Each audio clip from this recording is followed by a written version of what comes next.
जालौन में कालपी विधायक विनोद चतुर्वेदी और अखिल भारतीय क्षत्रिय महासभा के बीच चल रहा विवाद लगातार गहराता जा रहा है। दोनों पक्ष अपने अपने रुख पर कायम हैं। अब 5 जुलाई को प्रस्तावित महापंचायत को लेकर क्षेत्र में राजनीतिक सरगर्मी तेज हो गई है। बताया जा रहा है कि 11 जून को ककोहनू गांव के कुछ युवाओं के साथ हुई कथित मारपीट के बाद क्षेत्र में नाराजगी बनी हुई है। इसी मुद्दे को लेकर 5 जुलाई को महापंचायत बुलाने की तैयारियां तेज हैं। वहीं 30 जून को विधायक विनोद चतुर्वेदी की प्रेस वार्ता के बाद विवाद और बढ़ गया। इसके जवाब में अखिल भारतीय क्षत्रिय महासभा ने भी प्रेस वार्ता कर कहा कि जब तक विधायक अपनी कथित गलती स्वीकार नहीं करते तब तक आंदोलन जारी रहेगा। महासभा का कहना है कि महापंचायत में आगे की रणनीति और आंदोलन पर फैसला लिया जाएगा। दूसरी ओर विधायक विनोद चतुर्वेदी पूरे मामले को राजनीतिक साजिश बता रहे हैं, जबकि क्षत्रिय महासभा इसे उत्पीड़न का मामला बताते हुए निष्पक्ष जांच और न्याय की मांग कर रही है। अब सभी की नजरें 5 जुलाई की चुरकी में होने वाली महापंचायत पर हैं, जहां इस पूरे विवाद को लेकर अहम निर्णय लिए जाने की संभावना है। गाँव का निवासी है एक बच्चा, विद्युत समस्या के लिए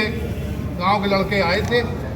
ये लड़का वीडियो बना रहा था तो माननीय विधायक जी के अंगरक्षक द्वारा इसका मोबाइल खींचकर वीडियो डिलीट किया गया और इसको थप्पड़ भी मारी गई अंगरक्षक द्वारा।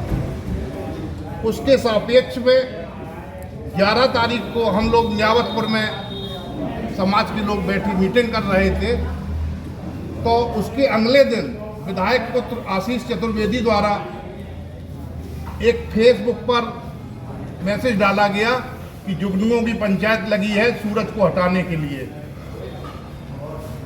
उसी सापेक्ष में समाज के लोगों ने कहा कि इसी जुगनू का हम नाम को आगे बढ़ाएंगे। जब कई जुगनुआ मिल जाएंगी तो सूरज अपने आप ढक जाएगा।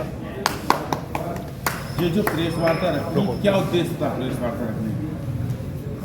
प्रेस वार्ता में आप लोगों का हम लोग आह्वान करते हैं कि सर्व समाज आए और हमारी बात सुने। विधायक जी इसको षड्यंत्र बता रहे हैं कि लगातार षड्यंत्र किया जा रहा है, क्योंकि चुनाव नजदीक हैं, तो अभी इसी समय क्यों जुगनू सूरज के लिए लड़ाई शुरू? हम लोग यहाँ बैठे हैं, कोई विधानसभा का चुनाव लड़ने के लिए नहीं बैठे हैं। मैं समाज का जिलाध्यक्ष हूँ। मैं कहीं विधानसभा की दावेदारी की हो, कहीं हमने दीवारों पे लेखन कराया हो तो बताएं। हम लोग समाज का काम करते हैं, हमारी व्यक्तिगत किसी से लड़ाई नहीं है। क्षत्रिय समाज का ये धर्म होता है कि अन्याय के खिलाफ आवाज़ उठाना। जब कोई समाज अन्याय करेगी हम उसका विरोध करेंगे। हम ब्राह्मण विरोधी नहीं है, ब्राह्मणों का हम सदैव सम्मान करते रहे हैं और सदैव क्षत्रिय समाज का ये धर्म रहा है कि अन्याय के खिलाफ आवाज़ उठाना। जो समाज अन्याय करेगा उस व्यक्ति का हम विरोध करेंगे। आज को पंचायत बुलाई है, लगभग कितनी उम्मीद है लोगों का समर्थन मिलने की और भीड़ कितनी है? तो हम तो भाई आह्वान कर रहे हैं क्षत्रिय महासभा के जिलाध्यक्ष होने के नाते। अब ये 5 तारीख को वहाँ समझ में आएगा कितने लोग वहाँ आते हैं। आह्वान किया है और कुछ क्षत्रिय बंधु संपर्क भी कर रहे हैं अपने अपने स्तर से। मैंने तो आह्वान किया है 5 जुलाई 2026 को चुरकी में महापंचायत सर्व समाज के लोगों का आह्वान है।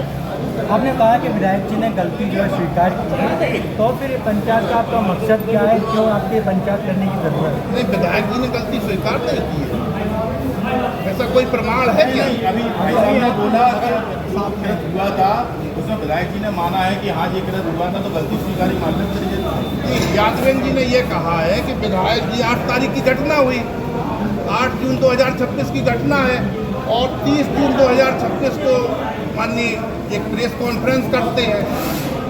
क्या 22 दिन का ये गैप क्यों रहा? अगले दिन आप प्रेस कॉन्फ्रेंस कर लेते, बता देते, तो ये कहीं जरूरत न पड़ती। वही सवाल विधायक जी भी कर रहे थे कि 8 तारीख की घटना थी, यदि 11 तारीख को 12 तारीख को आपने संज्ञान में क्यों लिया? 12 तारीख को आपके संज्ञान में क्यों लिया? उस लड़के ने जब बताया अगले दिन, छोटा लड़का है, सहम गया होगा। जब अगले दिन उसने गाँव में जाके बताया, गाँव के लोगों ने हम लोगों तक सूचना पहुँचाई, तो हम लोग 11 तारीख को न्यावतपुर गए, समाज के लोगों ने बुलाया, वहाँ बैठ के हम लोगों ने निर्णय किया कि भाई समाज में हम अपनी बात रखेंगे। ये तो अन्याय किया है विधायक जी ने। हम किसी समाज का विरोध नहीं कर रहे, हम उस जनप्रतिनिधि का विरोध कर रहे हैं जिसने ये घटना की है। ये लड़ाई विधायक जी की है कि ये मुद्दों की लड़ाई है? समाज ये मुद्दों की लड़ाई है, विधायक जी की लड़ाई नहीं, मुद्दों की लड़ाई है। जालौन से वीरेंद्र सिंह चौहान की रिपोर्ट, TV1 इंडिया न्यूज।